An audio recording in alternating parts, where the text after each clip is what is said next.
You ever think your life is just rolling along, normal as can be, until one neighbor loses her mind and suddenly you're starring in your own episode of Neighborhood Nightmares? Yeah, that was me. And if you told me last year that I'd be accused of running a drug ring out of my kitchen by a woman who thinks her HOA badge is basically FBI, I would have laughed so hard I'd choke on my protein shake. But let me tell you, this actually happened, and it kicked off on one of those thick, sticky mornings where you can practically feel the humidity trying to crawl down your shirt. I just hauled this monster tub of whey protein up from my car. One of those ridiculous tubs that looks like you're prepping for a global famine. Big black plastic, giant bold mass gainer letters. You know the type. I plopped it on my porch, headphones still in, totally oblivious to the chaos brewing 2 doors down. Except not really, because I could feel it. The eyes, man. Karen's eyes. Always there. Her blinds snapped shut like some paranoid raccoon just saw headlights. But you know she was still lurking, always peeking, like the HOA handed her a pair of night vision goggles and a license to snoop. Part of me wanted to just go inside and forget about it, but I sighed, took a long swig from my shaker, muttered something under my breath, and tried to shake off the feeling. Of course, I barely had time to cool off before the real fun started. 1 hour later, I get this pounding at my door that sounded like the SWAT team was coming for me. Not a knock, no. This was the kind of banging you feel in your teeth. My dog's going ballistic, barking like he's auditioning for a security job, and when I opened the door, I almost dropped dead. There's 2 cops, standing there, hands on their belts, and right behind them, Karen herself, arms folded, lips pursed, looking smug enough to break a mirror. I'll never forget that look, like she just busted El Chapo, and expected the mayor to hand her a medal. Sir, we received a report of controlled substances on your property. The tall officer didn't even blink. For a second, my brain short-circuited. Controlled substances? I croaked, trying not to laugh. But Karen was already pointing at my kitchen window, where, of course, you could see that giant tub sitting right there on the counter. I saw him carrying it in. That's not food, that's drugs. He's dealing, I swear. The urge to laugh was real, but the cops weren't smiling, so my pulse spiked. You mind if we take a look, sir? I should have just handed them the tub and told them to have a snack. But Karen, man, her voice could peel paint. That's what they all say. Don't fall for it. I know what cocaine looks like. I watched those documentaries. I snorted. Lady, it literally says vanilla cream on the label. One cop, shorter guy, definitely regretting his career choices at that moment, just sighs. Sir, can we just confirm? Fine, whatever. I stomp into the kitchen, grab the tub, twist it open, and let them sniff. The guy leans in, sniffs, then coughs as powder goes up his nose. Dog sneezes. I'm trying not to lose it. It's vanilla, he says, flat as can be. But Karen? Oh, she was just getting started. She lunges in, acrylic nails flashing, pinches a scoop, and waves it at the other cop. Don't you get it? That's how they hide it. I watch CSI. The second cop wipes his face, probably rethinking every life choice.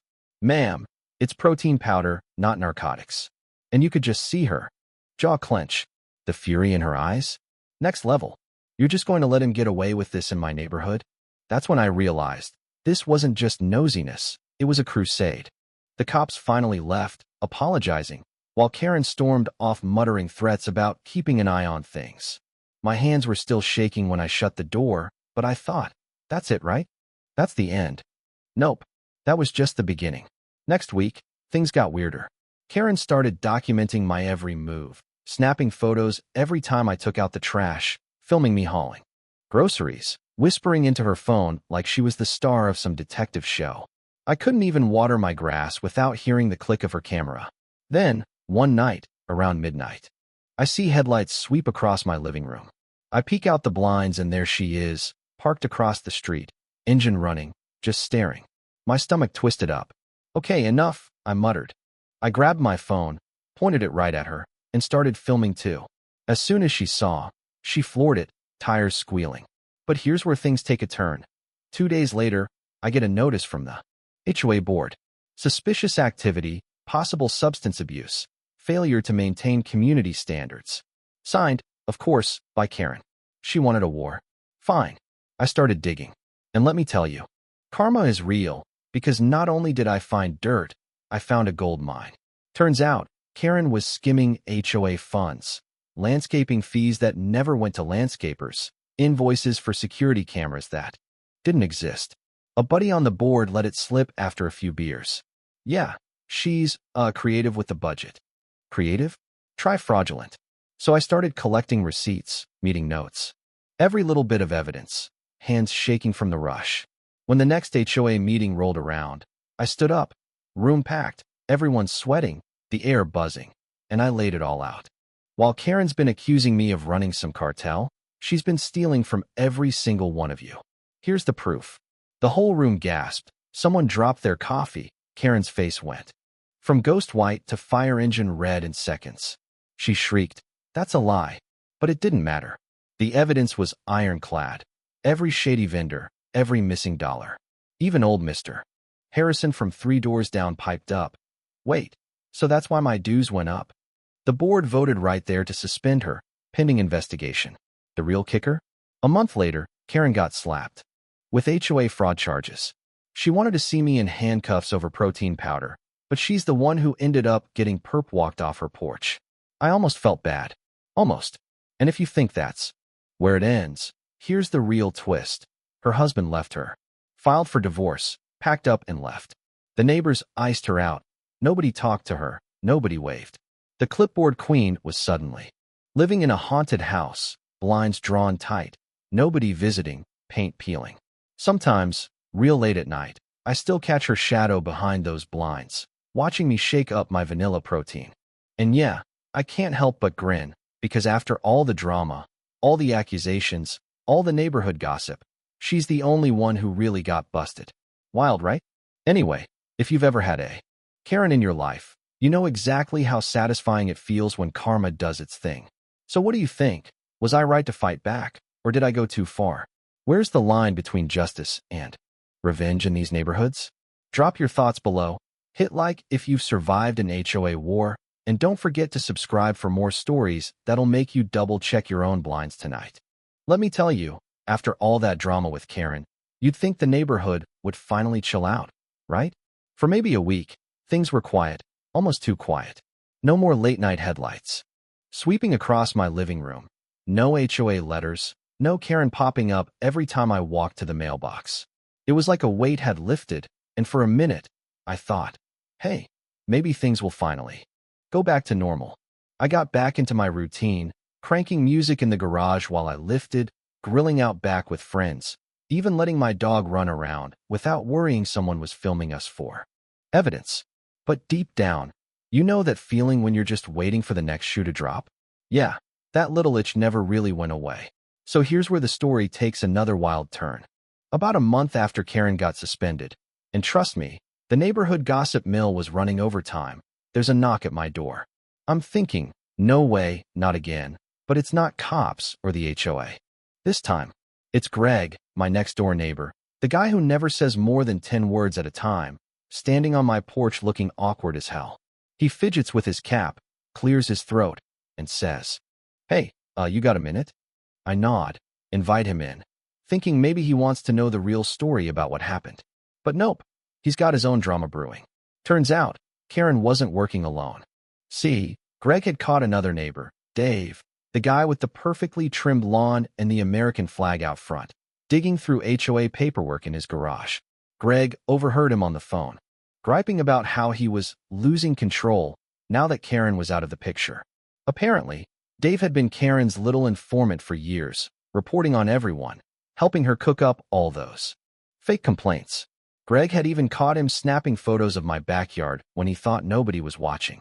I'll be honest, my jaw just about hit the floor. We swapped stories for over an hour, stuff Greg saw, stuff I'd heard but never put together. It was like we were piecing together this massive jigsaw puzzle of paranoia and pettiness that had been going on for years.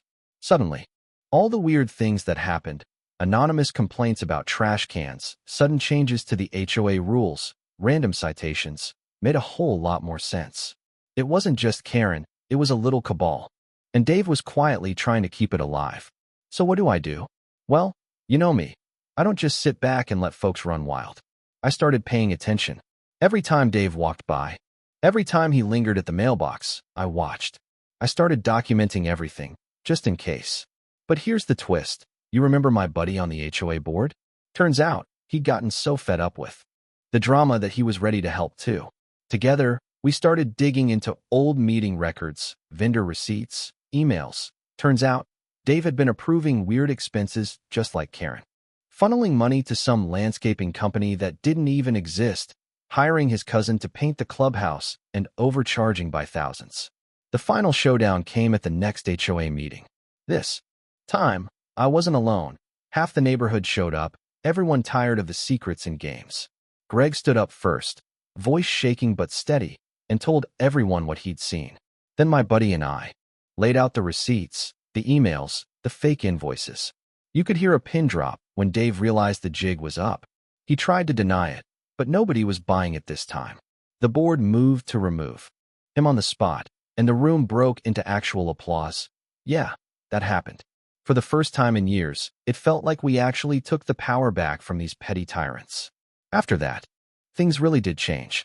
The neighborhood got quieter, sure, but friendlier, too. People started waving again, having cookouts, letting their kids ride bikes without worrying about citations for unsightly toys. And me? I kept my vanilla protein powder on the kitchen counter, just out of spite, mixing a big shake every morning with the blinds open, grinning whenever I caught someone peeking. Funny thing is, Greg and I actually became good friends. We even started a little gym club in my garage for the folks who just wanted to work out without drama. Sometimes I catch myself laughing about it all, how a tub of protein powder started a war, how the neighborhood spies finally got caught, how the loudest rule makers ended up breaking their own rules. But you know what? It taught me something. Sometimes the best way to deal with a bully is to stand your ground, shine a light on the truth, and let the whole community see what's really going on. And if you ever find yourself face-to-face with a new Karen or Dave, just remember, karma's got a hell of a right hook. So let's hear it. Have you ever had to deal with a neighborhood dictator or an HOA nightmare? Did you fight back or just ride it out? Drop your wildest stories in the comments. Hit that like button if you think justice finally got served.